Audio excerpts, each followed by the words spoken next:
16 अप्रैल 2025 को पाकिस्तान के इस्लामाबाद में हुए एक इवेंट्स में पाकिस्तान के आर्मी चीफ असीम मुनीर ने कश्मीर को लेकर एक भड़काऊ बयान दिया कि कश्मीर पाकिस्तान के गले की नस है। इसके लिए हमने कई जंगें लड़ी। Our stance, government stance on Kashmir is absolutely clear. It was our jugular vein. It is our jugular vein. We will not forget it, and we will not leave our Kashmiri brethren in their heroic struggle, what they are waging against the Indian occupation. And we have fought free war for Kashmir. इसके ठीक 5 दिन बाद 22 अप्रैल 2025 को कश्मीर के पहलगाम में terrorist attack हुआ। एक खूबसूरत दोपहर अचानक गोलियों की गूंज और चीख पुकार में तब्दील हो गई।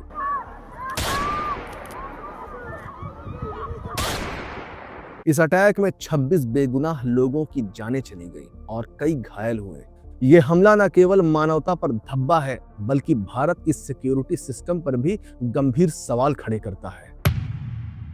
पहलगाम से लगभग 6 किलोमीटर दूर बैसरन घाटी है, जो चारों ओर से बर्फीली पहाड़ियों से घिरी हुई है। ये जगह मिनी स्विट्जरलैंड के नाम से जानी जाती है। भारत के कोने कोने से लोग अपनी फैमिली के साथ यहाँ छुट्टियां मनाने आते हैं। टूरिस्ट यहाँ घुड़सवारी, ट्रैकिंग और नेचुरल ब्यूटी को एंजॉय करने आते हैं। 22 अप्रैल का दिन भी कुछ ऐसा ही था, जब टूरिस्ट अपनी फैमिली के साथ बैसरन घाटी में एंजॉय कर रहे थे। तब दोपहर के करीब 2:50 पर 5 से 6 टेररिस्ट मिलिट्री यूनिफॉर्म और कुर्ता पैजामा पहने हुए घाटी के जंगलों से होते हुए उस मैदान में पहुंच गए जहां टूरिस्ट थे। आतंकवादियों के हाथ में खतरनाक AK-47 थी और सर पर कैमरा लगा था। उन आतंकवादियों ने टूरिस्ट की तरफ बंदूक तान दी, फिर लेडीज और जेंट्स को अलग अलग कर दिया। इसके बाद आतंकवादियों ने टूरिस्ट से उनके धर्म पूछे कि तुम हिंदू हो या मुसलमान। कई लोगों से इस्लामिक कलमा पढ़ने को भी कहा और जो नहीं पढ़ पाए उन्हें गोली मार दी गई। इस हमले की जिम्मेदारी TRF यानी द रेजिस्टेंस फ्रंट नाम के एक टेररिस्ट ग्रुप ने ली है, जो पाकिस्तान के टेररिस्ट और जिहादी ऑर्गेनाइजेशन लश्कर-ए-तैयबा से जुड़ा हुआ है। इस टेररिस्ट ग्रुप ने पहले भी कश्मीर में कई हमलों को अंजाम दिया है। जनवरी 2023 की मिनिस्ट्री ऑफ होम अफेयर्स की एक रिपोर्ट के मुताबिक TRF ऑनलाइन सोर्सेस के जरिए नौजवानों की भर्ती करता है। इसके अलावा आतंकवादियों की घुसपैठ कराना, पाकिस्तान से जम्मू कश्मीर में हथियार और नशे की तस्करी करने में भी शामिल रहता है। भारतीय अधिकारियों के मुताबिक TRF का सबसे बड़ा मकसद कम्युनल वायलेंस यानी सांप्रदायिक हिंसा फैलाना है। इसी इरादे से इस टेररिस्ट ग्रुप का नाम द रेजिस्टेंस फ्रंट रखा गया। 22 अप्रैल को पहलगाम हमले में आतंकवादियों ने लोगों से उनका धर्म सिर्फ इसलिए पूछा ताकि हिंदू मुसलमान करके वो हमारे देश का माहौल खराब कर सके। लेकिन याद रहे, तुम लोग अपने मकसद में कभी कामयाब नहीं हो पाओगे। अब सवाल उठता है हमारे देश की सुरक्षा एजेंसियों पर, क्या कर रहे थे NIA और IB के लोग? बैसरन घाटी में लोगों की हमेशा भीड़ रहती है। भारत के कोने कोने से लोग वहां घूमने आते हैं। ऊपर से ये एक सेंसिटिव इलाका है। यहाँ 24 घंटे सिक्योरिटी हाई अलर्ट पर होनी चाहिए। लेकिन 22 अप्रैल को जिस समय ये हमला हुआ, वहाँ कोई सिक्योरिटी नहीं थी। जो लोग जिंदा बचे उन्होंने बताया कि उस समय वहाँ ना कोई पुलिस थी और ना ही कोई सुरक्षा बल। अगर कोई फोर्स या पुलिस वहाँ होती तो शायद कई जानें बच सकती थी। कोई सुविधा नहीं, हेलीकॉप्टर तो छोड़ो, कोई एम्बुलेंस नहीं, कोई मानस नहीं, कोई मिलिट्री नहीं, कोई ऑफिसर नहीं। हैरान करने वाली बात तो ये है कि जम्मू कश्मीर जिला प्रशासन को इस बात की खबर ही नहीं थी कि बैसरन घाटी टूरिस्ट के लिए खोल दी गई है। दरअसल बैसरन घाटी अमूमन जून के आसपास टूरिस्ट के लिए खोली जाती है। उस वक्त जिला प्रशासन के पास इस बात की इंफॉर्मेशन रहती है कि वहां कब और कितने पर्यटक जा रहे हैं। इसके बाद प्रशासन द्वारा वहां सुरक्षा का पुख्ता इंतजाम किया जाता था। लेकिन इस बार 20 अप्रैल से बैसरन घाटी में टूरिस्ट पहुंचना शुरू हो गए, मगर जिला प्रशासन को इस बात की खबर ही नहीं थी। अब ये पता लगाया जा रहा है कि आखिर वो कौन लोग थे जो बिना जिला प्रशासन को इन्फॉर्म किए ही टूरिस्ट को वहां लेकर गए। बैसरन घाटी में हुए आतंकवादी हमले के बाद पूरा देश गुस्से में है। कहीं पाकिस्तानी झंडे जलाए गए, कहीं पर कैंडल मार्च निकाला गया, तो कहीं जुमे की नमाज के बाद पाकिस्तान मुर्दाबाद के नारे लगाए गए। लेकिन क्या ये सब करने से उन लोगों को इंसाफ मिल जाएगा जिन्होंने अपनों को खोया है? बिल्कुल नहीं। अगर पाकिस्तान और उसके पाले हुए आतंकवादियों और उनके आकाओं को सबक सिखाना है तो घर में घुसकर उन्हें मारना होगा। फिलहाल भारत सरकार ने पाकिस्तान के साथ वीजा सर्विस सस्पेंड कर दी और जितने भी पाकिस्तानी भारत में रुके थे, जो यहाँ किसी काम से, किसी से मिलने या इलाज कराने आए थे, उन्हें 48 घंटों की मोहलत दी गई थी भारत छोड़ने की। इसके बाद अटारी वाघा बॉर्डर पर लोगों की भीड़ इकट्ठा हो गई। वीजा सर्विस सस्पेंड करने के अलावा भारत ने इंडस वाटर ट्रीटी यानी सिंधु जल समझौते को भी सस्पेंड करके पाकिस्तान को एक करारा झटका दिया है। अब पहले ये समझते हैं कि सिंधु जल समझौता है क्या। दरअसल सिंधु नदी वेस्टर्न तिब्बत से शुरू होती है और भारत में कश्मीर के रास्ते होते हुए पाकिस्तान तक जाती है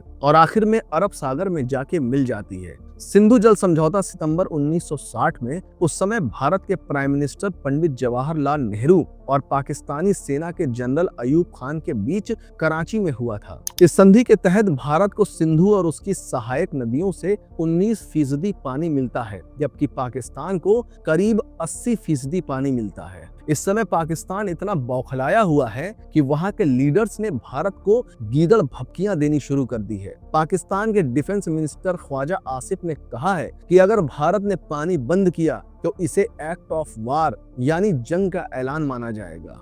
आतंकवाद की कमर तोड़ने और पाकिस्तान को सबक सिखाने के लिए भारत ने जो सख्त कदम उठाए हैं, उसके बदले में पाकिस्तान ने भारतीय उड़ानों के लिए अपना एयर स्पेस बंद कर दिया। अब ये समझते हैं कि पाकिस्तान के एयर स्पेस बंद होने से इंडियन एयरलाइंस पर इसका क्या असर पड़ेगा। अब तक Indian airlines Pakistani air space से होके गुजरती थी, जिससे टाइम और फ्यूल दोनों की बचत होती थी। लेकिन अब पाकिस्तानी एयर स्पेस बंद होने के बाद दिल्ली से न्यूयॉर्क जैसे लंबे हवाई सफर जो पहले 14 घंटे के होते थे, अब 4 घंटे और लंबे हो गए।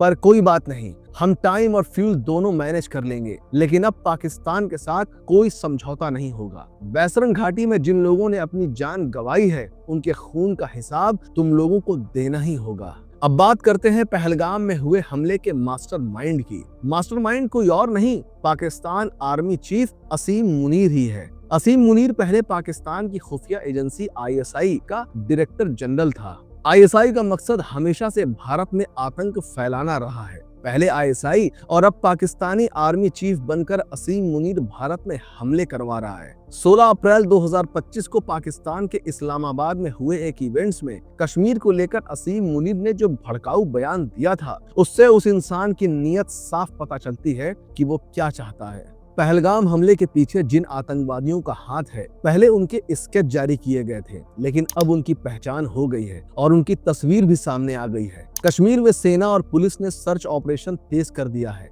इनकी जानकारी देने पर 20 लाख का इनाम भी रखा गया है। जिस तरह आतंकियों को ढूंढने के लिए सर्च ऑपरेशन चलाया जा रहा है, वैसे ही उन आस्तीन के सांपों को भी ढूंढना बेहद जरूरी है, जिनकी मदद से आतंकी बैसरन घाटी पहुंचे और अटैक किया, क्योंकि बिना लोकल सपोर्ट के इतनी बड़ी घटना को अंजाम देना नामुमकिन है।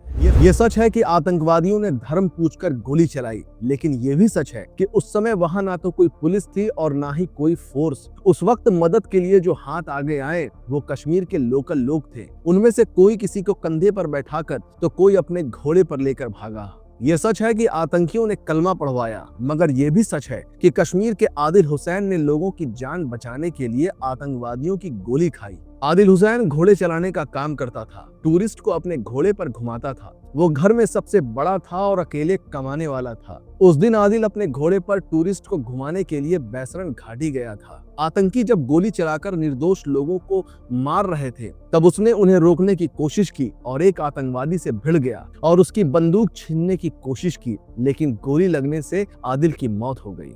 ये सच है कि कपड़े उतरवाकर लोगों को अलग अलग मारा गया, मगर ये भी सच है कि अनंतनाग के गवर्नमेंट हॉस्पिटल में डॉक्टर रुखसाना और उनकी टीम 3 दिन तक हॉस्पिटल छोड़कर घर नहीं गई और सभी घायलों को जान लगाकर जिंदा बचाया।